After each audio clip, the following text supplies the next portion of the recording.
How many ethical rules did Fani Willis break and still keep her job? The list is long, and we're going to go over all of the ethical rules.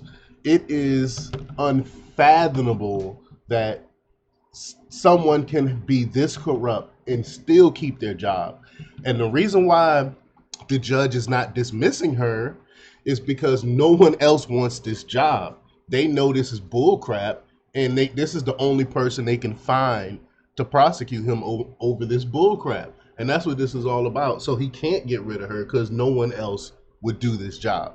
So we're going to talk a little bit about that. But before we get started, go ahead and hit that like button. Share this out so we can get this information out there. Subscribe if you're not already a subscriber. And hit that alarm bell so you know when I'm putting out new stuff. Also, check out my link tree in the description. It has a link to my Patreon. That's where I talk about things I can't talk about here. There's also a link to my Instagram and my merch store. Also, check out jjthepsychotherapist.com for news as well. All right, let's talk about this news here. Now, this comes from PJ Media, Victoria Taft. She reports that, quote, the most insidious power the media has is the power to ignore, says radio and TV host Chris Plant.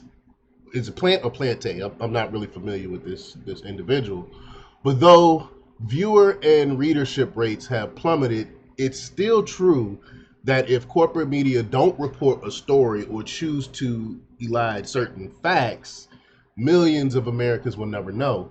Indeed, they wouldn't only be misinformed, they will be malinformed. For example, millions of people have no idea of the skullduggery and unethical behavior displayed by Fulton County District Attorney Fani Willis in her prosecution of former President Trump and 18 others in an alleged election obstruction RICO case. Friday, a judge gave the elected DA her professional life back by giving her a choice to fire herself or her erstwhile boyfriend from the case. She chose to save herself, of course. The case goes on. Now, this is why I do this. This is why I go over these articles and stuff like that, because a lot of people is malinformed or misinformed. And this is a way for me to get this stuff. I try to get this information out there, stuff and stories and stuff that normal people probably wouldn't come across. But I digress. There were serious allegations, arguments, and facts that Judge Scott McAfee had to ignore or militate against to come to the hackneyed ruling, and that's true. As a lawyer and social media legal resource, Technofrog, I love Technofrog. If you don't follow Technofrog on X, I would advise you to do so. But Technofrog put it, quote, Judge McAfee rules that only one potential liar can prosecute the case, but not both potential liars. And that is a great way to put it. I mean, it takes two. Both of them were working together. Both of them are corrupt. Both of them was was doing the same thing together, and yet only one of them has to go. That makes absolutely no sense. Or as I wrote, what the writer of this article, Victoria, wrote Friday after the ruling in a piece called "Fani Willis's Judge." Sure, there was a lying conflict, odor of mendacity. I don't even know what that means, but hey, it could be worse. Mendacity. Okay. Put another way, the judge said there wasn't enough evidence of booty calls, trice, lying on the stand, and other egregious behavior to form actual conflict of interest. Apparently, there was lots of smoke, maybe a few flames, but in the end, there was no actual OJ video of the conflagration. So, no proof. He didn't say the part about the OJ video, but that seemed to be the standard of proof required by the jury in the OJ Simpson case. So I used that term. It seemed to apply to the judge here. Now, the hearing to determine whether Willis would be thrown off the case was televised. Everybody was watching it, to be sure, but I got a message on Friday from a smart friend of mine, an author who keeps tabs on the world, who had only just seen the video of the proceedings, he was stunned when he heard the defense lawyers list allegations of wrongdoing for which they had provided evidence. The list was so overwhelming, it sounded like a couple of guys going through the dozens of "your mama's so fat" jokes. Remember those?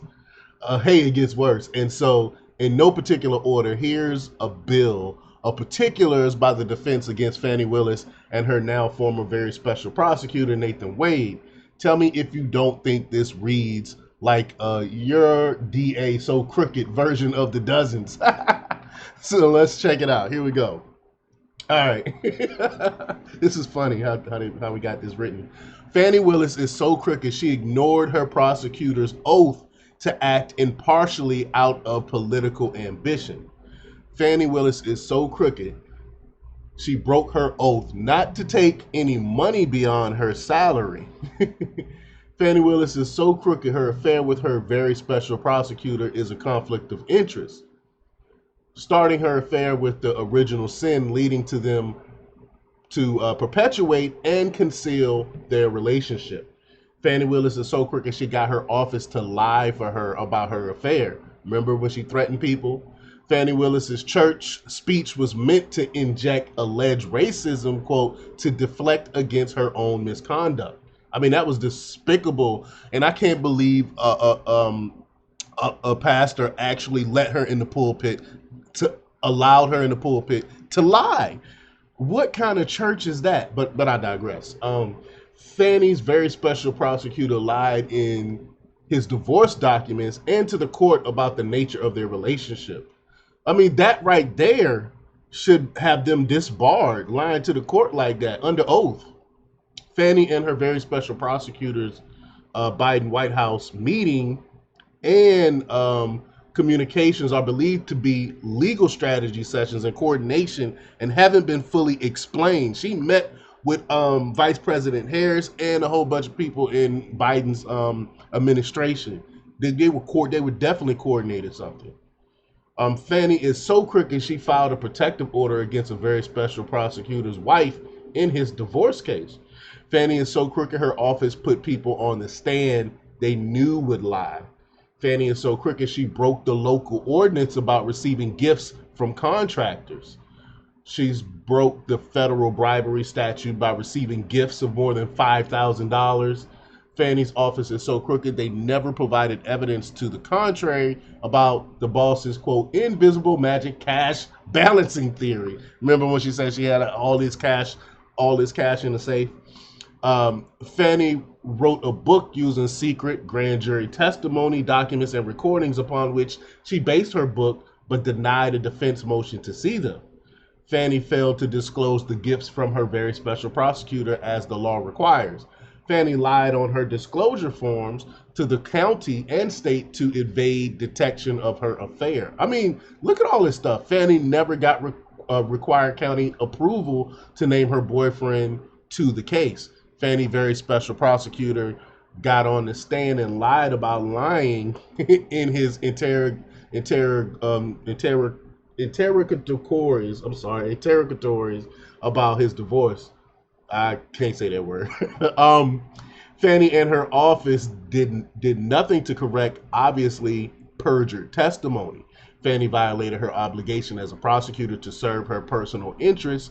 Fani violated rules of professional conduct when she threatened to criminally charge her very special prosecutor's wife to, quote, gain advantage in a civil case, his divorce proceedings. I mean, she's despicable. Fani prosecutors were directed to hide their affair during the hearing by objecting on attorney-client privilege grounds on behalf of very special prosecutor Nathan Wade when they weren't their rights to assert. I mean, just corruption on top of corruption.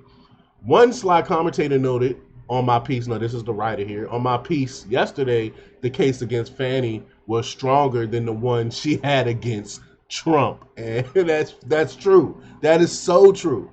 We'll probably never know.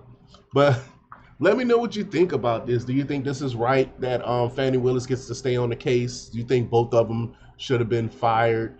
Like I said, I believe they couldn't fire both of them because then they would have no one to prosecute the case. and the judge, that's why the judge did this. Just despicable corruption. But let me know what you think about this. Leave your comments down below. Like, share, and subscribe. And check out jjthepsychotherapist.com for the latest news. Until next time, peace.